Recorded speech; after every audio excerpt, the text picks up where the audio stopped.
What's up out there, YouTube? Double D here with Tournage du Bois. Welcome back. Today we have a piece of Honduran mahogany. It is 6 inches by 6 inches by 3 inches. Had a person inquire about my being able to make an ashtray for them, but I know they wanted mahogany wood and they wanted darker.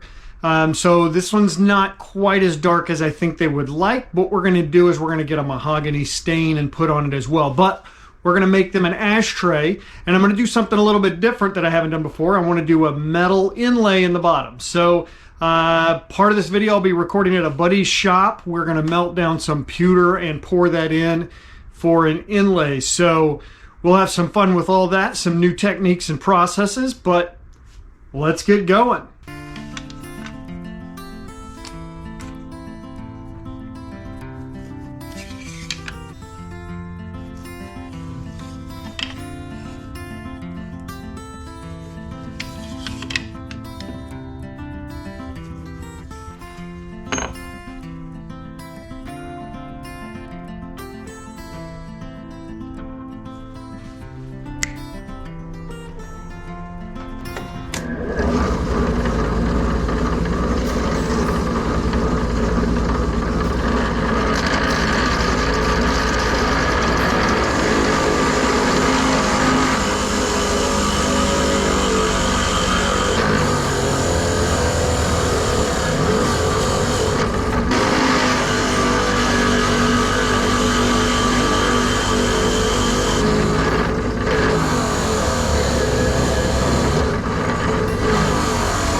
Hey everybody, welcome back. Hope you enjoyed that project. We took that piece of Honduran mahogany and we made ourselves an ashtray.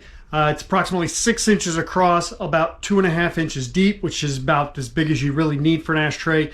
Cutouts for the cigars. Got the idea on how I wanted to do that from Hodge over at Hodgepodge Woodworking. I'll put a link to his video that I saw right up here. Really enjoyed that. Did the metal inlay with melted pewter. So big shout out to my good friend Joe. He is a fellow club member here in our Topeka, Kansas chapter. And did a demo a few months ago on pewter pour inlays and things. I really liked it. Did some thinking through it, found some stuff, got some ideas. Went over to his shop, and that's where we did the pour. So that was my first ever pewter pour. Full disclosure, there were some minor issues. There was some air bubble or something that got caught in it. So in the original turning, there was a void that you could see. I ended up turning that out and redoing it here in my shop using the techniques that Joe had shown me. Worked perfectly, obviously. Gave it a little bit of a raised area in the middle for a little bit of texture, just a little change in the view and the feel of the ashtray. Makes a good spot though for the ash to fall, keeps from burning the wood, etc. And then as you saw, I used a finish or a stain on the wood, which I don't normally do, but being a mahogany, a lot of people want a darker wood. So I use the Golden Mahogany. Mahogany by itself, the wood is not overly dark for the most part. So the mahogany stains are what people are really familiar with when they think of mahogany. But use the Golden Mahogany stain, darken this up, did 2 coats of that, and then of course finish it off with the abrasive paste and tongue wax finish from Brad's over at Brad's Workbench. So hope you like this. If this is your first time here, do please consider subscribing. If you like the video, give it a thumbs up. If not, give it the thumbs down. Either way, leave a comment, feedback down below. I read and reply to every single one of them. So I appreciate each and every one of you, and we'll catch you next time.